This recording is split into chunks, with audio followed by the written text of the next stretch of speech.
Hello everybody, welcome back to 10 Minute Reviews. Jason here. Sorry it's been a little while since I posted a video. I'll try and make this pretty quick. Thank you to all of our patrons, all of our supporters. Really appreciate it. Don't forget to check the links down below for links to today's book and anything else that we might find applicable. I need to have some traffic through that Amazon thing that you guys suggest in order for it to keep going. Otherwise, I'm going to go ahead and jump right into today's video. So for today's video, I want to talk about Rivals.eeks, which is by Macronomicon, and it is the next book in his Industrial Strength Magic series, which has a really cool world. It's a superpowered-ish world, post-apocalyptic, some sort of extra-dimensional energy that causes these tides that have kind of wiped out most of humanity. So most of humanity are now in these fortified cities, these fortified city-states, city kingdoms, almost. Walls, have to defend their walls. You've got your superpowers that are very, very interesting. Superpowers, you've got magic, you've got aliens. For instance, our main character, Paradox. Our main character, Paradox, who used Paradox as his superhero name, and it also happens to be his name, is actually from another world. Well, he is not technically from another world, but his family is from another world, and they are royalty in another world. So he's technically royalty. He's technically a prince. And most of his family are powerful magicians. And it turned out that his magic was kind of locked in a way. And he eventually managed to start unlocking it, figure things out. And thanks to his dad, the super criminal, the super villain, and super scientist, kind of futzing with things, his magic is sort of locked almost behind it's kind of a video game lit RPG type of thing. So this is a superhero lit RPG sort of a book. And Paradox's abilities, he mostly uses his abilities to fuel his magic that he does scientifically via cloned cells and all kinds of weird stuff. So, I mean, for instance, his first power armor is made out of cardboard. Hence the cardboard kid joke that was used in a couple of the other ones. So in this book, he is really starting to come into his known. It's already been known to the highest up, to the very, very, very few people, but the highest up there, the ones that can pretty much destroy Paradox, that there's a certain point, there's a singularity point with his abilities. He's already realized as he levels up, he's already run the math and realized that there's a singularity point with his abilities where he will level up to a point where he will basically be an unstoppable god. He will be an unstoppable engine of destruction and creation and just an absolute god. So he kind of has the sort of Damocles hanging over him, because if it ever really looks like he's going that way, especially when he swings his stats the wrong way and starts going a little more sociopathic, that it's best to kill him before that ever happens. So, he has that going for him. Yay. And along with that, though, he's really started to come into his known. He's getting very, very well known as a very, very powerful and very clever superhero.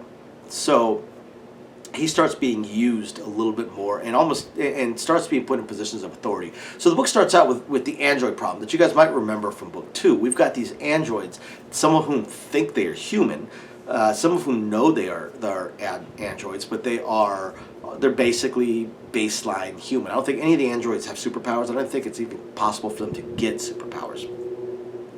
So they're basically baseline humans, but there's a lot of them. They are fully sapient, they're living beings, and that's an issue that they're trying to figure out. So Paradox gets sent to Washington, the capital, still somewhat capital-ish, somewhat, because again, these city-states are basically self-governing, to see about some asylum basically for the androids, because there's a pretty good android population in Washington as well. However, once he gets there, he realizes there's a little bit of there's some tomfoolery going on, so he kind of sort of maybe stages a small coup.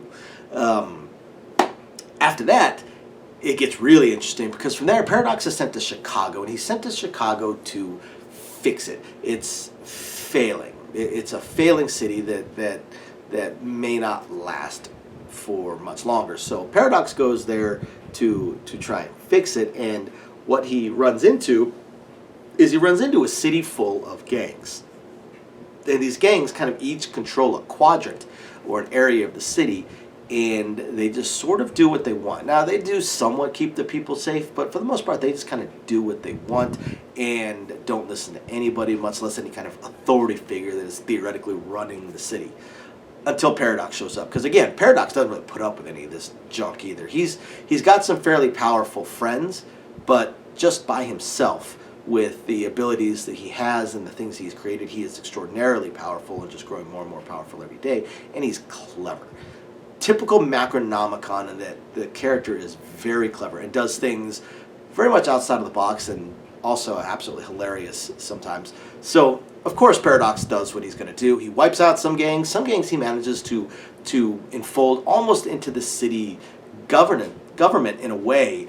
You've got these gangs that, and the thing is, these gangs rose up because Chicago was falling apart, and if you're stuck looking out for yourself, that's what you're going to do, and then you're going to pull like-minded people with you that will help you look out for yourself as long as you look out for them, and it becomes sort of a mutual survival sort of thing, and that's how these gangs rose up. So they're not necessarily evil criminal gangbangers to the core. Yes, there's a few, and yes, some gangs entirely, but for the most part, they were just people trying to survive, and they don't trust anybody else to keep them alive. So Paradox has to show them that he is able to, and then show them how, give them a way.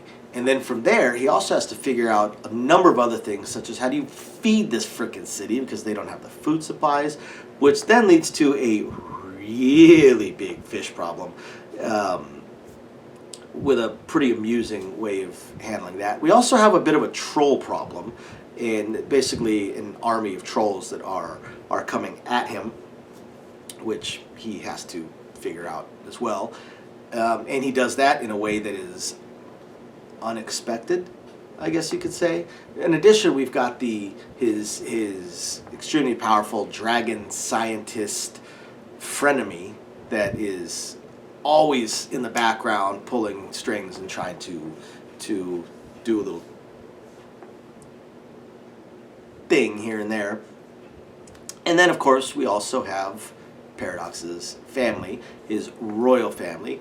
And in this book, he actually figures out what forced them to flee their world. And he may or may not solve it, but he definitely makes a few promises to his people of what he is going to do, which of course also puts him and the rest of his family on the spot, but it's Paradox, he doesn't give a damn.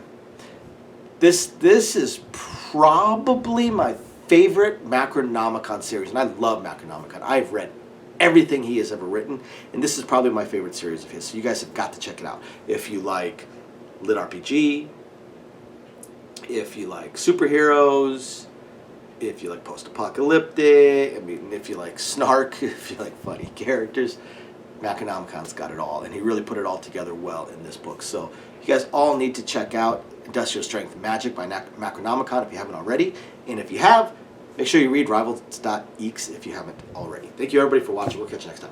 Bye now.